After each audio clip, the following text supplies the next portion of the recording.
Ich höre immer wieder, Speicher rechnet sich erst nach 10 Jahren. Stimmt nicht ganz, der rechnet sich schon heute. Bloß halt anders, als du denkst. Die meisten schauen bloß auf nackte Wirtschaftlichkeit. Anschaffung minus Einsparung, fertig. Aber vergessen, was sie damit eigentlich gewinnen.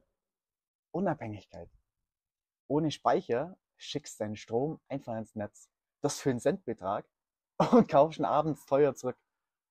Mit dem Speicher nutzt du den Strom dann, wenn du ihn wirklich brauchst. Da musst du abends keine 40 Cent mehr pro Kilowattstunde zahlen, wenn du deinen eigenen gespeichert hast. Und ja, ein Speicher kostet. Aber er bringt dir Komfort, Autarkie und planbare Energiekosten. Und das ist langfristig Gold wert.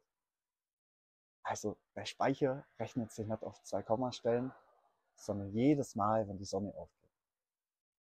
Und wenn du wissen willst, wie du ganz leicht selber herausfindest, welche Speichergröße bei dir sinnvoll ist, dann schreib mir und ich erkläre es dir.